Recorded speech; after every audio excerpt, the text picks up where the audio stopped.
Not only are we here as part of CNAS's annual conference, but even more importantly, sorry, Richard, we are celebrating the podcast's 5-year anniversary. And Jim and I thought there was no better way to celebrate Brussels Sprouts' anniversary than by bringing back the co-founder, the co-creator of Brussels Sprouts, Ambassador Julie Smith, who, as our listeners know, has gone on to much bigger things in her current role as the U.S. ambassador to NATO. So Julie, Ambassador Smith, welcome back to Brussels Sprouts. So then Jim and I were thinking, if we're bringing in Ambassador Smith back to the podcast, how are we going to really outdo ourselves and take things over the top to make this a special celebration to really remember? And the answer to that question was crystal clear. We knew we had to bring back to Brussels Sprouts NATO Secretary Jens Stoltenberg, I think someone who encapsulates the spirit and strength of the transatlantic alliance. So without further ado, I am really excited to welcome back to Brussels Sprouts Secretary General Jens Stoltenberg. It's such an honor to have you join us today. And I think just looking at this screen, I'm overwhelmed. And I have to say, I can't think of a better way to mark the anniversary of the podcast. And I want to point out, Secretary General, that you were on the podcast back in 2017. So I think in a sense, we really brought things full circle for the 5-year anniversary. So this is really fantastic. And I'm really looking forward to our conversation. So I want to jump right in. One quick note before I do, I want to let all of the listeners know that you can also submit questions for the Secretary General and Ambassador Smith. So if you have a question and you want to hear it included as part of our podcast recording, please use the chat box at cnas.org/live or tweet at us using the hashtag CNAS2023. Okay, Secretary General, I'd love to start with you, and I want to start our discussion where I think our listeners are entirely focused, and that is on Ukraine's offensive. Many indicators indicate that it has started, and we know that there's really a lot at stake. In many ways, it will be Ukraine's ability to retake territory and to demonstrate that it can use Western equipment to good effect that will shape future levels of support for Kyiv. But I also think we understand that there's a good chance that the offensive will not be decisive, meaning that we can't necessarily expect that it will push Putin to the negotiating table and bring an end to the war. And so my question is, can you tell us about the West's long-term plan to support Ukraine and how you see NATO's role in that? But I will say some words about that in a moment. Let me first thank you for having me on this podcast, and it's great to be back, and a great honor to be here together with Ambassador Julianne Smith, because I was actually not aware of that she was a co-founder of this podcast, so that makes it even greater pleasure to be here to celebrate the 5th anniversary. And I think it is important that we have podcasts like this one to ensure that there is focus, a platform to discuss and to address the importance of the transatlantic bond and how we ensure that prevails and is actually strengthened in a more dangerous world. And Ambassador Smith, she really demonstrates her leadership and her commitment to this alliance every day here at NATO. So we are glad that she's not working with you, but actually working with us here at NATO. Then, on the offensive, well, what we have seen is that there is now more fighting going on along the front lines. I'm always very careful not going into the operational details, because I think that's really for the Ukrainians to tell. And you've also seen this video they have put out on the social media, where they're actually calling on everyone to not say so much about the counter-offensive, the operational details. And then, of course, wars are unpredictable, so no one can tell exactly how this will evolve. What we do know is that the Ukrainians have now capabilities, weapons, ammunition, and also training provided by NATO allies and partners, and not least through the US-led contact group for Ukraine that has put them in a place. So they have the capabilities needed to liberate more land. And what we also know is that the Ukrainians have proven that they are able to push back the Russian forces, as they did in the north around Kiev just after a few weeks, in the east around Kharkiv, and then in the south around Kherson. And now they have more equipment, more training, and more preparations for liberating even more land.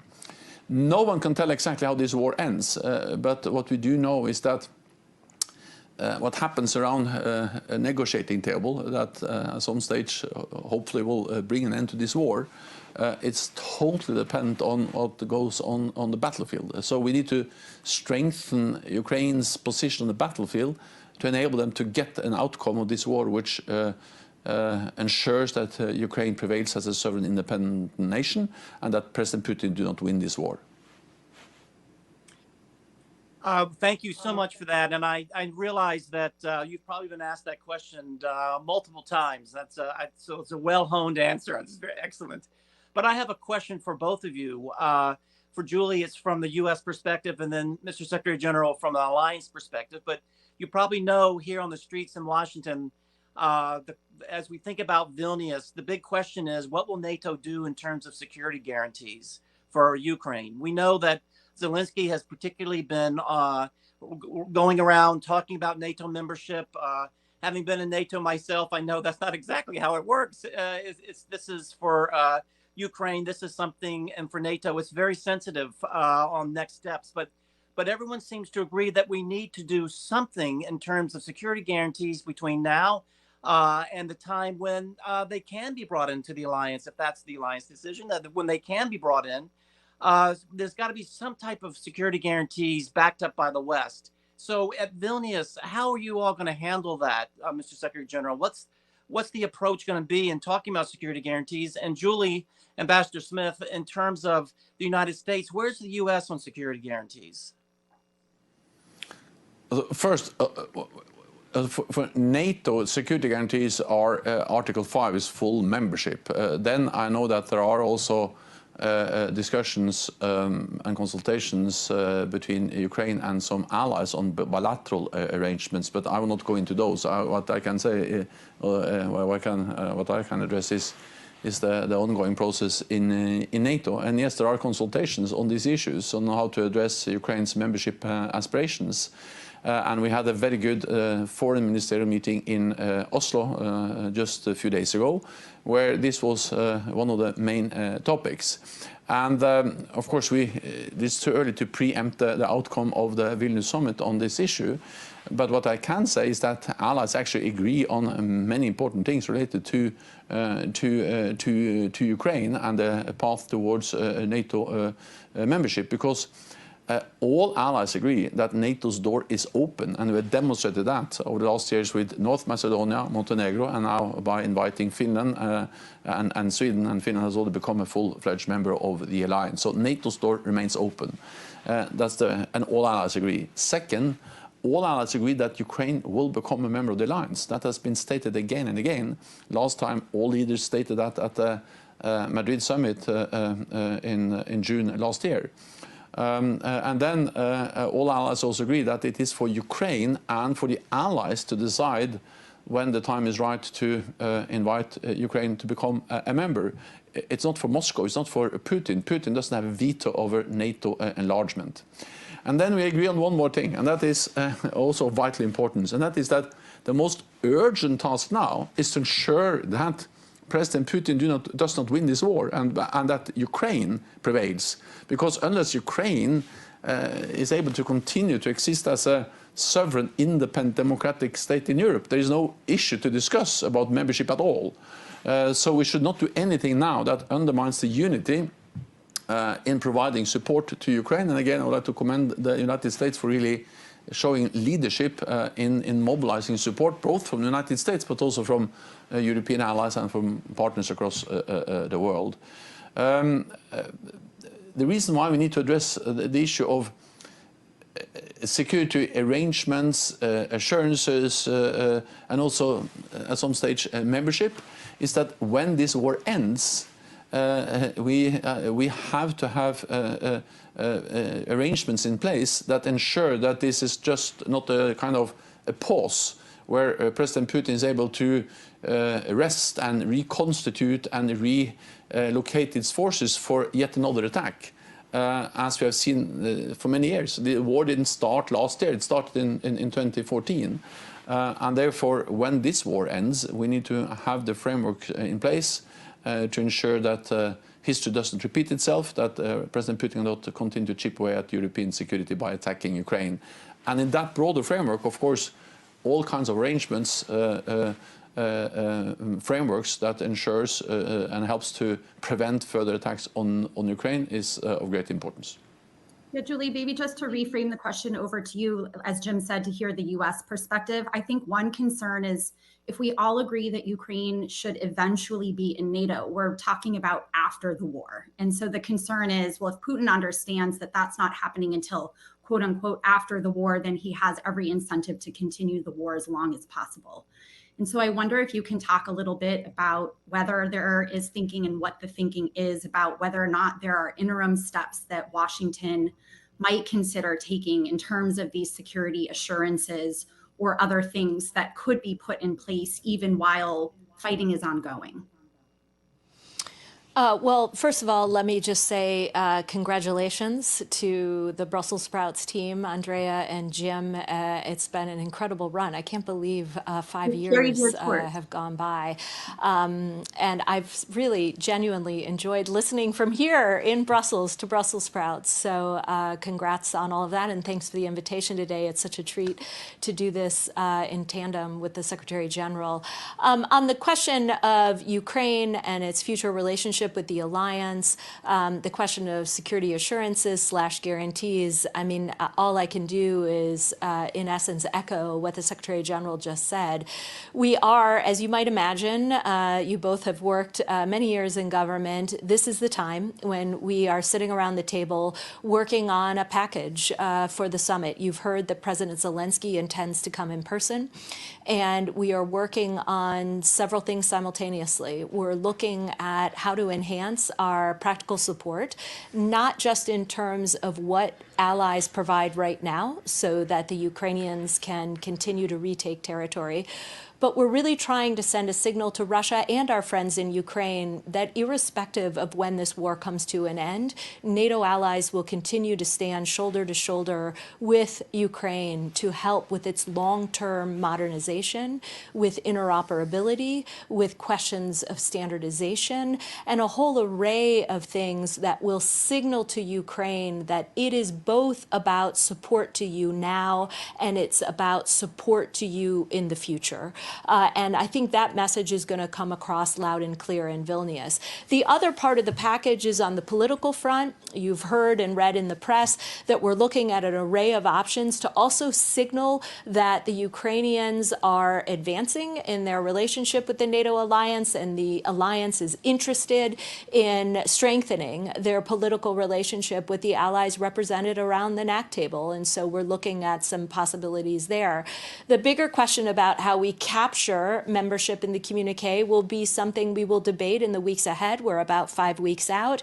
And as you well know, there are a variety of views across the alliance. We have the Ukrainians themselves asking for a proper invitation. We have some allies that are looking at Bucharest from 2008 and feel comfortable with that.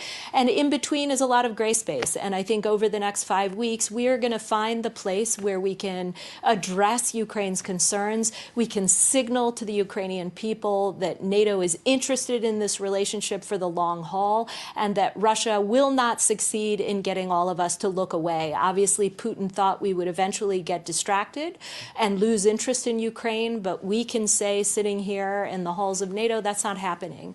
And unity remains firm. Of course, we have our challenges at times with all of the assistance that's being provided. That obviously gets harder each and every week that takes by. But the commitment to keep supporting Ukraine so that they can ultimately prevail is rock solid, and we'll be able to send that message loud and clear in Vilnius. Wonderful. Thanks. Thanks to both. Secretary General, I want to ask you a little bit of a spicy question.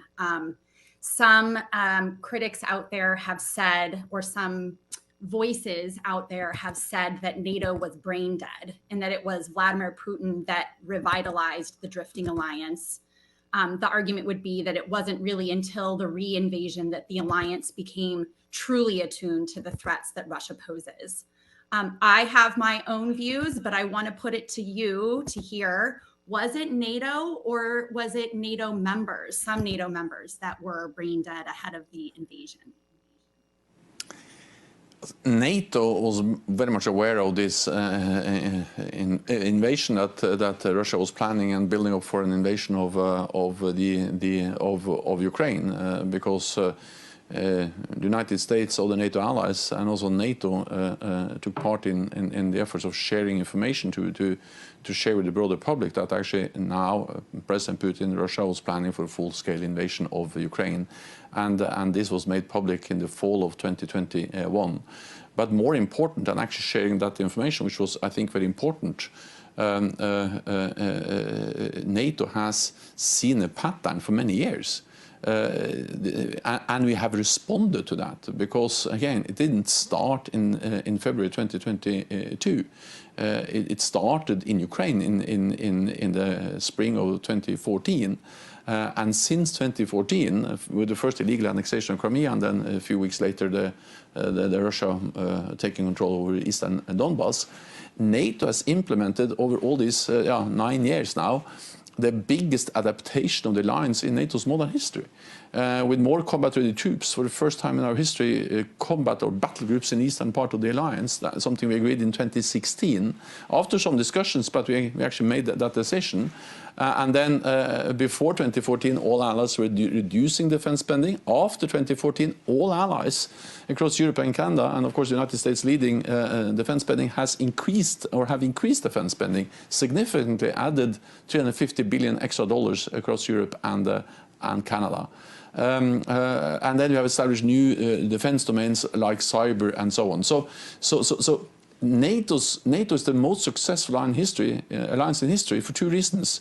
First, our unity, but the second reason is that we have been able to change when the world is changing.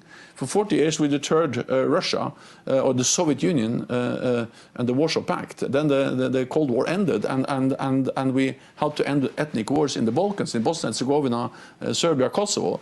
Then after 9/11 we were on the front line in the fight against terrorism, and then over the last years, especially since 2014, we have turned away from, what I say, big out-of-area operations to really build up collective defense here in Europe. So when the invasion happened last year, the full-scale invasion happened last year, NATO was prepared, partly because we had shared intelligence, but also partly because we had already implemented this biggest adaptation of the alliance in decades. So NATO continues to adapt. That's the reason why we are successful, and that adaptation didn't start last year. It started actually in 2014 after the illegal annexation of Crimea. Well, thank you very much.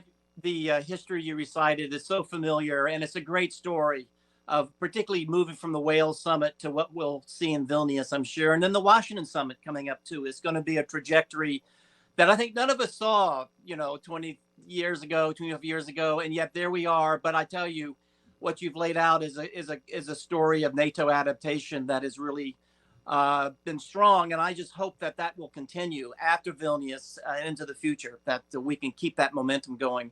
But let me take us to another part of your AOR, your area of responsibility that's cropped up, and that's the Balkans. And that's really actually a reminder to our listeners that it's not all about Russia, Ukraine. We've got problems in Europe and the South as well.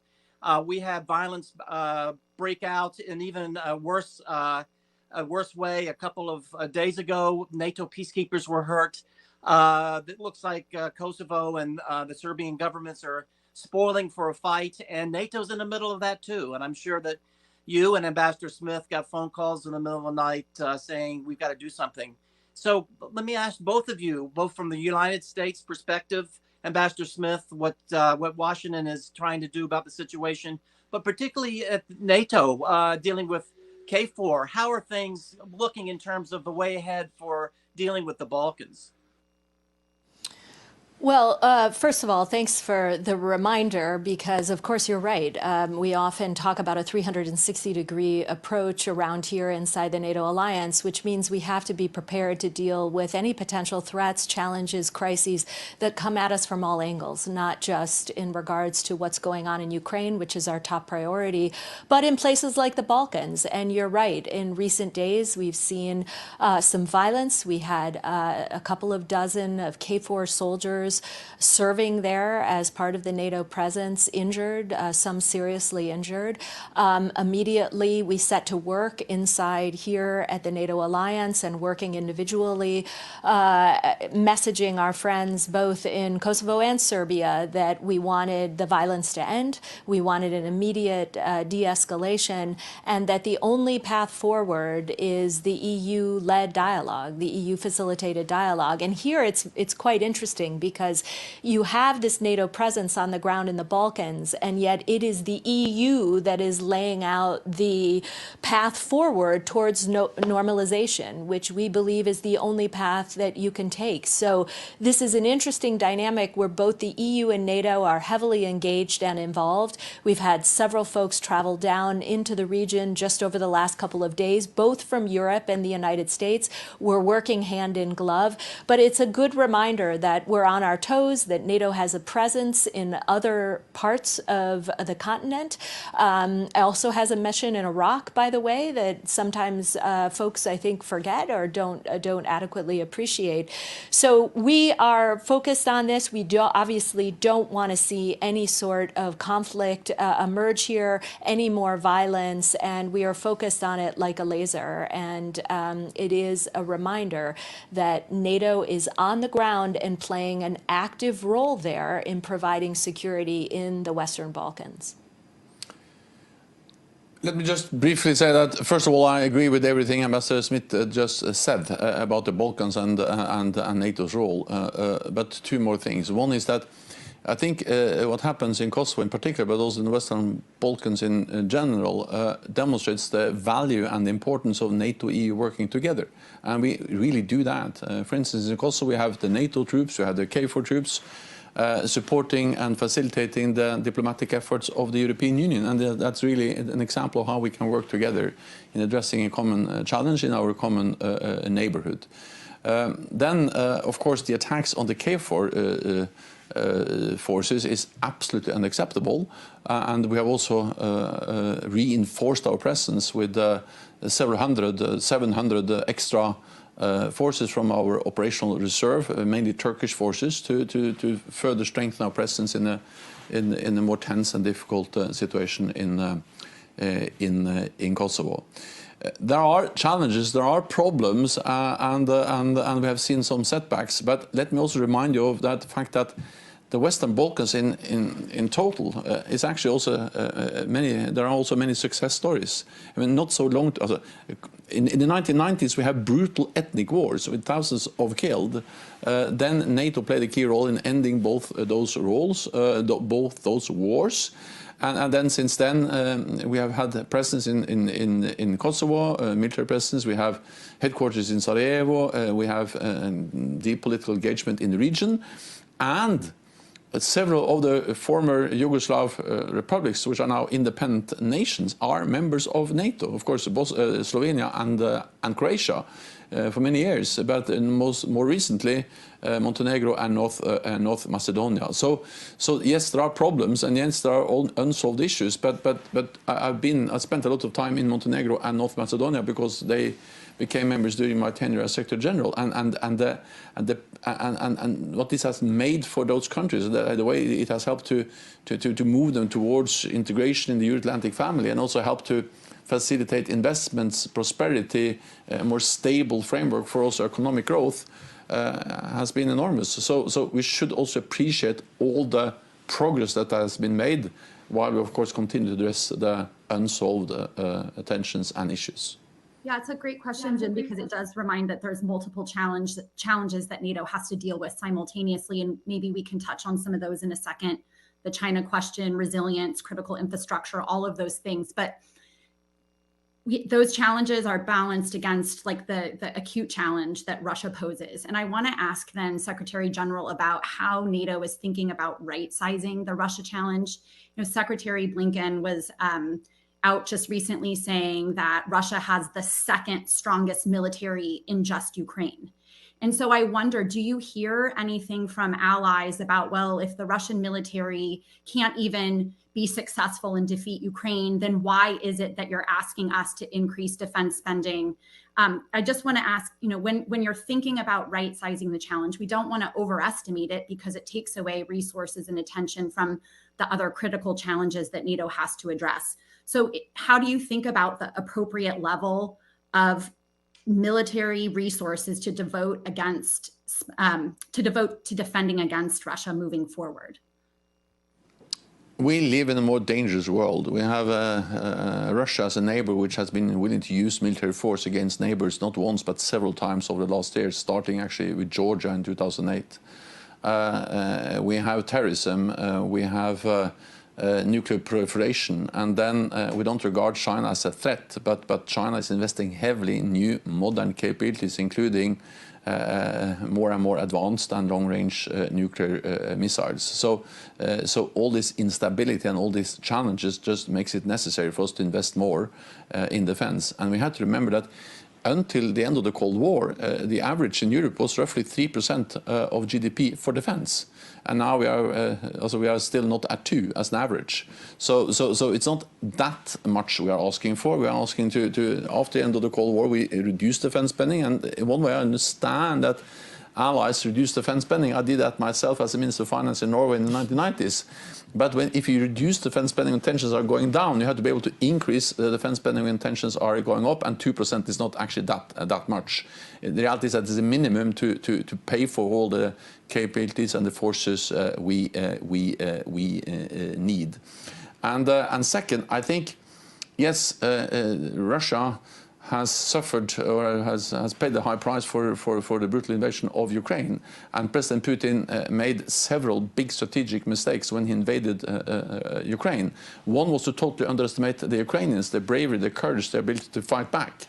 The other big mistake was to underestimate NATO and NATO allies and partners in our resolve to support Ukraine, to stand united and to stand by Ukraine for as long as it takes. And again, the US has really demonstrated leadership in a way that has inspired all of us to step up. And then I think also President Putin totally underestimated the political impact on countries like Finland and Sweden. He wanted less NATO, he's getting more NATO on his borders with Finland and Sweden in. But we should not make the mistake to underestimate Russia, because what they lack in quality, they have bad morale, bad equipment, bad training, bad leadership, bad logistics. But what they lack in quality, they compensate in quantity, and quantity has a quality in itself, as the generals keep on telling us. And we see that they're mobilizing more forces. We also know that they have had big losses for the land forces, but they have air and naval forces which have also hardly suffered any losses, or a few losses, with some exemptions. And then they have cyber, and then of course Russia remains a nuclear power. So we should not make the mistake to underestimate Russia. And even when the fighting stops in Ukraine, this will have long-lasting consequences for the security in Europe, and we need to invest more in defense in a more dangerous world. At Vilnius, in just a few weeks, my understanding is, from what I've heard on the street, is that NATO plans to roll out, or at least talk about, this big military operational plan, which is going to require nations to put more forces forward and do a lot of things that we should be doing in a situation like this militarily, but that will be expensive. And so at Vilnius, will there be changes at all to the various commitments that we want nations to make, i.e. 2% should be a floor, not a ceiling. We want nations to go up to 3.5%. Sanctions, if nations don't, I'm sure that's not going to happen. But I mean, how are we going to get nations to pay not just for replenishing what they've provided Ukraine, or and to make up deficits that they already have, but to pay for a new plan that the military authorities have been working on? Any insight into what can happen in Vilnius to try to get us that way? Will the U.S. pound the table, Ambassador Smith? We will, without a doubt, Jim, continue to press allies to meet the defense investment pledge. And there's going to be a couple of different moving parts to the summit in Vilnius. First and foremost, above and beyond the question of Ukraine and NATO's relationship with Ukraine. So on deterrence and defense specifically, we're going to be rolling out new regional plans. This is a big deal because we're going to have plans in place to protect every inch of NATO's territory. These are also going to be multi-domain plans, which is important, that includes other aspects like cyber. We're going to have a new C2 structure that will be paired with the regional plans. And lastly, we're going to say something about resourcing, which gets to your point about what comes after the defense investment pledge. The DIP, as it was designed in 2014, as you know better than anybody else, you were present at the creation, had a 10-year cap on it. Next year it expires, and so in Vilnius this summer, we'll be laying out kind of DIP 2.0 of where do we go from here. I think where allies are united at the moment is focusing very much on ensuring that 2% is an enduring commitment. It is a floor, not a ceiling, and there will be language on this. Again, we're in the process of negotiating that literally in real time here in NATO headquarters with all of the allies. But when you put all of this together, when you put the regional plans with the force posture changes we made last year, by the way, and adding 4 multinational battalions, when you add that to the new C2 structure and the DIP 2.0, we're going to be in a whole new world in terms of the requirements that allies will have to meet, clarity on what the responsibilities are for each individual ally. We're going to increase the level of readiness. We're going to have a bigger pool of forces from which to draw, but you're absolutely right. It will require countries to deliver on the 2%. Now, right now, by any count, we have about 7 or 8 allies. We expect that number to be significantly bigger next year in 2024, with more coming in about 2025, 2026. So there's good news here on the resourcing front, but the United States will continue to push. And with the Secretary General's help and his leadership in ensuring that all allies meet those resourcing requirements so we can deliver on the plans that we're rolling out in Vilnius. Julie, quick follow-up, and Secretary General, then we'll come to you, but can you talk to us a little bit about, so obviously in the United States, China remains a key priority and a central focus. So you've talked about how much, that the 2% is a floor, not a ceiling. But then there's the question of how allies are spending that money. And I get that the regional plans gets at some of that. But can you talk a little bit about and whether there are conversations about NATO member states spending on things that the United States might need to draw down in the event that tensions rise in the Indo-Pacific? Is that something that you think allies are attuned to and that is driving conversations about how allies should spend? Well, here's what's driving the conversation on that front. It's largely tied to the strategic concept that was rolled out last year. And there we cite 2 main threats, as the Secretary General previously noted. It's Russia and terrorism. But what was really important about that strategic concept was that it included mention of the PRC for the first time. And that's important because now all allies agree there is consensus that these challenges merit our attention. And not just because of what China is doing in its own neighborhood, but because of what China is doing in and around the Euro-Atlantic neighborhood. We are talking increasingly here at NATO about malicious cyber attacks, about disinformation, about malign influence, about economic coercion, and attempts to, in essence, erode the rules-based order or erode our technological edge. And because of that, the alliance now is in the process of fleshing out a variety of policies and tools to cope with those challenges. How do we build resilience here?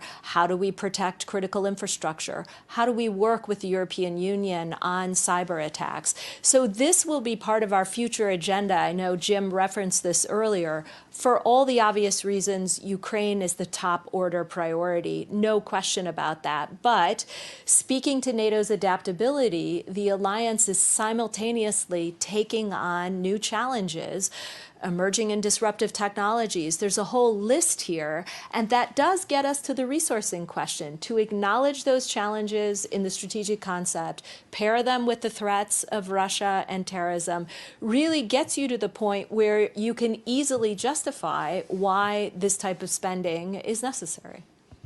I know we could continue down this path for a while. We don't have that many minutes left, and I know we want to end on with a couple of reflective questions. And Secretary General, I just wanted to ask you to look back at NATO's relations with Russia under your tenure. So I know you came into your role in 2014 and relations had already taken a very significant downward turn. But the US and Europe were never really able to get things back on track. And maybe perhaps it was a little bit of the lackluster response in 2014 that made this current moment more likely. But can I just ask you to reflect a little bit on how things got so bad and whether or not you think we had any missed opportunities with Russia? NATO and the West and NATO allies, we really tried to create and to establish a better relationship with Russia after the end of the Cold War. We established a NATO-Russia Council. We had a founding act between NATO and Russia, and both as NATO but also as individual allies, and the United States, of course, really made a lot of efforts in those decades to really change our relationship with Russia. And I was part of that in my previous capacity as a Norwegian politician, for 10 years also Prime Minister. And in Norway, in the High North, we were actually able to develop good working relationship, a good cooperation with Russia. As I met President Putin many times, and we discussed everything from energy project up in the Barents Sea to a delimitation line that we negotiated and agreed in the Polar Sea and the Barents Sea. Environment, fisheries, we had a lot of cooperation up in the north. And I strongly believed in the NATO idea of deterrence, defense, and dialogue. But then Russia has deliberately chose another path. They didn't have the courage to really engage and to try to build down historical differences. That has been possible before. The Nordic countries, the Swedes and the Danes and the Finns and the Norwegians, we used to fight for centuries, and now we're the best friends in the world. And if you look at the rest of Europe, the United Kingdom, France, Germany, they also used to be different sides of wars that have ravaged Europe for centuries, and now they're best friends and allies in NATO and the European Union. So of course it was right to hope for something similar to happen in our relationship with Russia. But then gradually we saw that Russia was walking away with actions against Georgia, Ukraine and other countries where they tried to re-establish spheres of influence where big nations control what smaller neighbors can do. And then NATO gradually, of course, need to emphasize more, not dialogue, but the deterrence and defense, and in particular since 2014.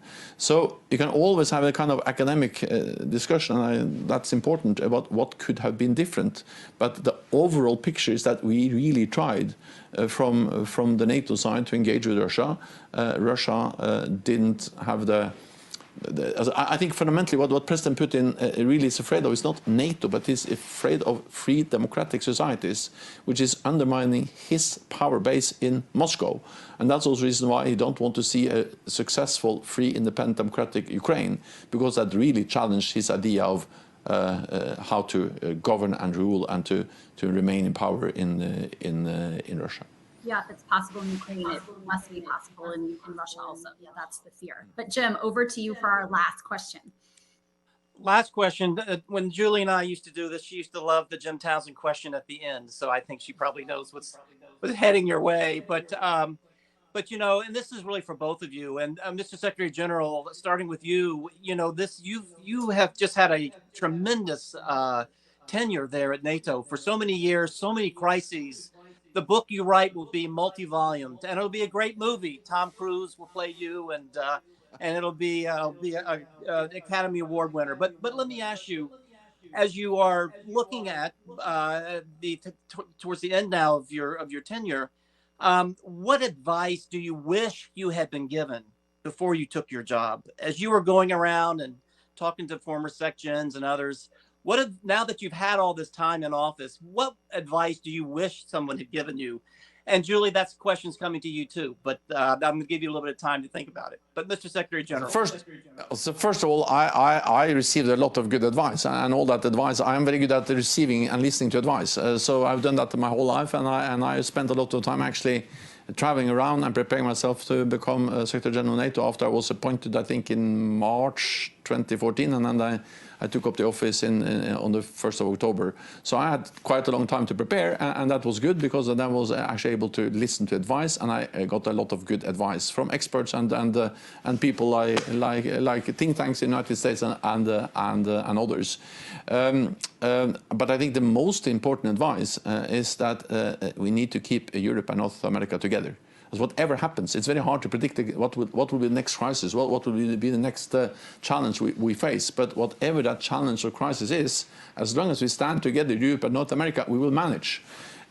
NATO is, of course, important for Europe. That's, for me, obvious. But it's also important for the United States. It's a huge advantage for the United States to have 30 friends and allies in NATO. No other major power, China, Russia, doesn't have anything like that.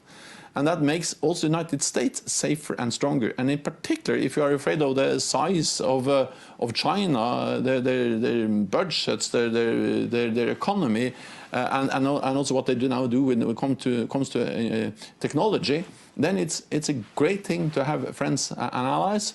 And as long as we stay together, Europe and North America, we will manage everything. Well, that's a wonderful answer. And I would have thought it would have been, don't eat the cheval plates that they serve in the cafeteria, but that's the advice I wish I had gotten. I had that, and then someone told me I shouldn't have. But Julie, over to you. What advice you would have received? It's hard. First of all, I've only been in the seat for about a year and a half, so I don't feel like I have tremendous wisdom, certainly not the same level of experience that the Secretary General brings to bear here each and every day.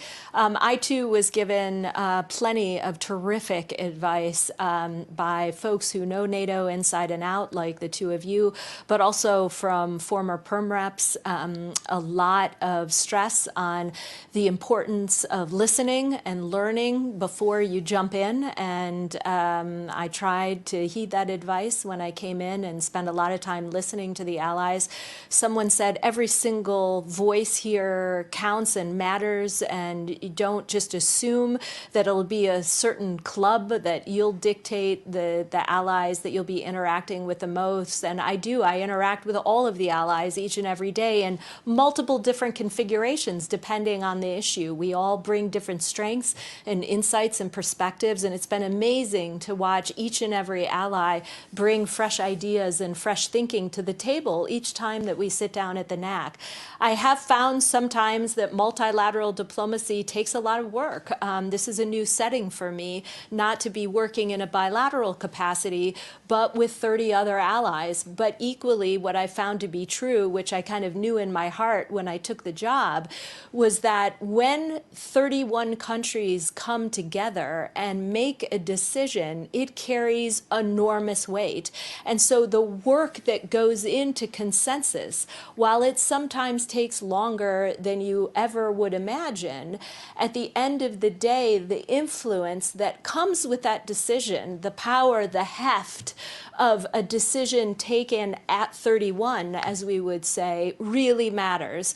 And it is observed and taken seriously, whether it's a statement or a new policy or a press conference or whatever it is we're doing, a communique. The world is watching. And so we put the time in here. We fight through some of those tough debates. We do have debates here each and every week.